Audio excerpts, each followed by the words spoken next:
Safm8am, South Africa's news and information leader. Malema's disciplinary hearing resumes in Johannesburg today and non-compliant buses removed from the road. Good morning. ANC Youth League President Julius Malema is expected to call witnesses to testify in his defense when his disciplinary hearings resume in Johannesburg today. The hearings were postponed last week after Malema was admitted to a Polokwane private hospital with an undisclosed illness. Malema is fending off charges of bringing the ANC into disrepute and sowing divisions within the party's ranks. Last night he addressed students at the University of the Witwatersrand in Johannesburg. Senior political journalist Tulasizwe Simalani has more. If Julius Malema needed a morale booster ahead of the next round of his disciplinary hearings, his successful defiance of the Wits University management to address the students last night should go a long way. Malema dismissed assertions made by, among others, the SACP's Blade Nzimande that his call for the nationalization of mines is about bailing out indebted BEE beneficiaries. He described those who hold this view as Mickey Mouse characters. As a young person, you must never know fear. The names of Human Settlements Minister Tokyo Sexwale and ANC NEC member Tony Yengeni are among those bandied about as possible witnesses in Malema's defense. Tulasizwe Simelane, SABC News, Johannesburg. Former director in the presidency Frank Chikane says leaders like ANC Youth League President Julius Malema should not be blamed for their sometimes rude language and leadership style, as they are a product of the society they live in. Chikane says people like Malema are trying to find a solution to the ever-increasing unemployment, especially amongst the youth. He was delivering the 7th Desmond Tutu Peace Lecture in Bellville yesterday.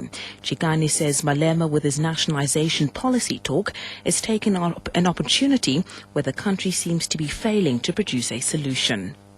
There are no alternatives we have given them. Don't blame Malema. Don't blame the youth. We must blame ourselves. If this country goes in a mess because of what the youth intend to do, it is because we failed them, because we have not taken the trouble to produce a solution for them. And they can't sit there unemployed, hungry, and do nothing about it. The new Chief Justice, Mogoeng, has accused government and big business of hampering the transformation of the judiciary by giving too much business to white advocates. He's told a meeting in Cape Town of the organization Advocates for Transformation that legal briefs too often go to white senior counsel, who in turn use white junior counsel.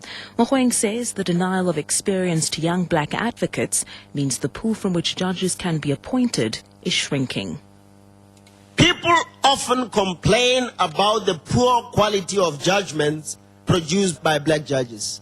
But that is the fate that you are condemning yourselves to as South Africans if you will continue to maintain these skewed briefing patterns. Close to 60 public transport buses have been removed from the road in Gauteng and the northwest provinces. This is part of the pre-December holiday cleanup operation announced by Transport Minister Sibusiso Ndebele. South Africa has seen numerous fatal accidents recently involving buses. Tsepo Pachane reports. 21 buses were suspended in Rustenburg in northwest. 15 buses were suspended from service in Gauteng following raids at bus depots in Lenasia and City Deep by the National Traffic Police. A further 22 buses were taken off the road in Gauteng after being found to be unroadworthy. Ndebele has warned motorists who disobey rules of the road that they'll face the full might of the law. Tsepopakane, SABC News. And finally, in international news, the opposition Labour Party in Britain has called for closer scrutiny of government and their advisers following the resignation of the Defence Secretary Liam Fox. Fox could not explain why his former flatmate, who has no official role, attended Defence Ministry meetings and travelled abroad with him. Labour's Defence spokesperson Jim Murphy elaborates. We now need to see whether this sort of business is going on with any other government minister. We need a wider inquiry and we need an external inquiry so that we have absolute confidence in the full truth and that no one else is breaking these rules and that no one else has a off the books, behind the scenes sort of shady these sorts of arrangements anywhere else in government.